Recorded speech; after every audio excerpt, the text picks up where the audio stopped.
Picture this. It's 3 in the morning in downtown Philadelphia, sometime in the late 1980s. The streets are entirely dead. A beat-up car slowly rolls into a busy intersection, pauses at a red light for just a few seconds, and then just drives away. They didn't hit anyone, they didn't rob a bank, but they left something behind.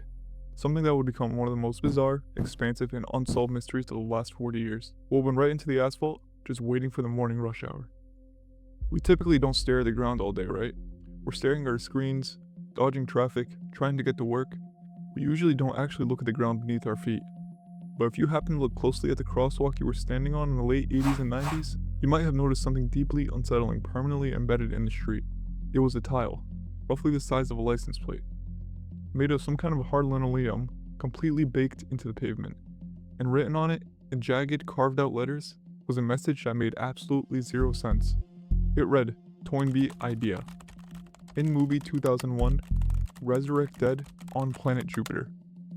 What does that even mean? Is it an art project? A cult? The bizarre ramblings of someone completely losing their grip on reality? At first, people just walked over them. It was written off as just another weird piece of city graffiti.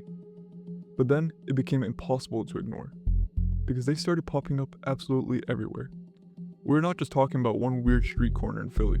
These tiles were found in New York City, right in the middle of Times Square. They were found in Washington, D.C., nestled in the shadows of federal buildings, and they even made their way up into New England with tiles spotted near the Boston Common. Then, they crossed the country, Chicago, Kansas City, and Seattle. And just when you think this is some weird American phenomenon, tiles with the exact same message and the exact same jagged handwriting started appearing in South America, Buenos Aires, Santiago, and Rio de Janeiro. There were hundreds of them, thousands of miles apart, spanning across decades, all carrying the same exact cryptic demand to resurrect the dead on Jupiter.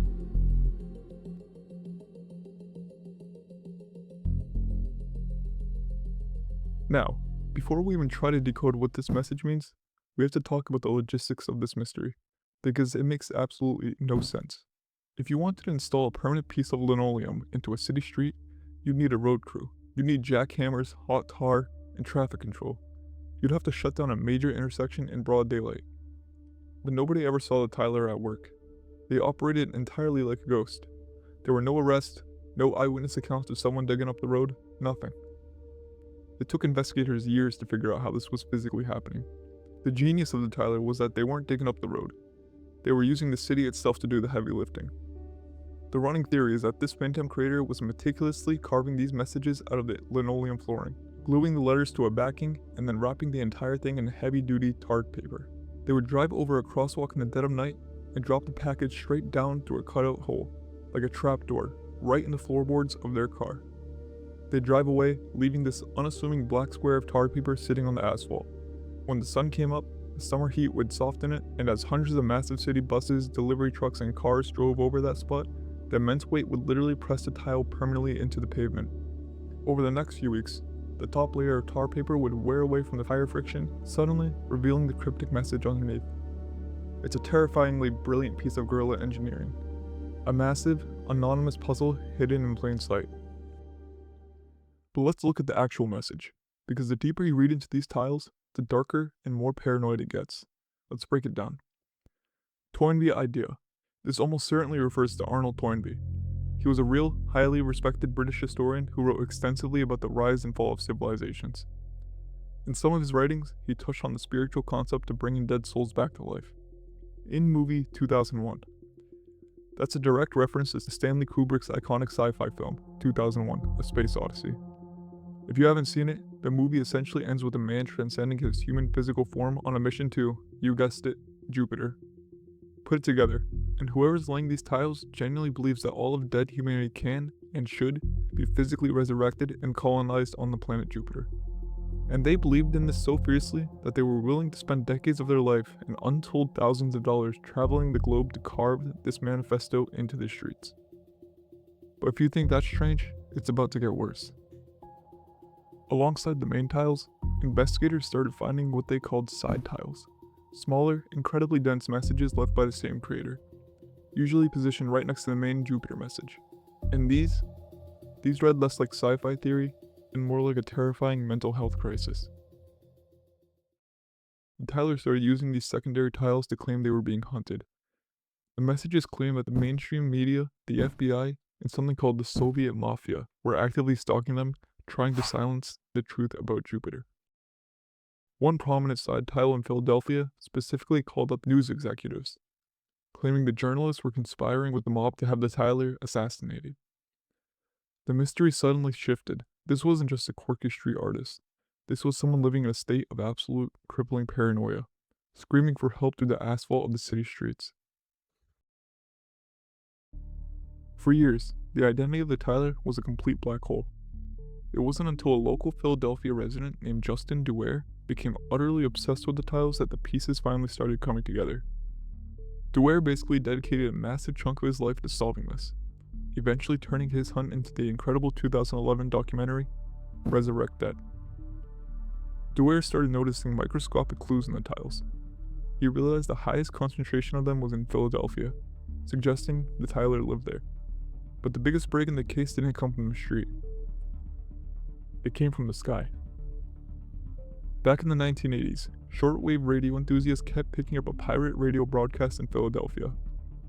It was a bizarre, untraceable signal playing a recorded loop of a man talking about Arnold Toynbee, the movie 2001, and resurrecting the dead on Jupiter.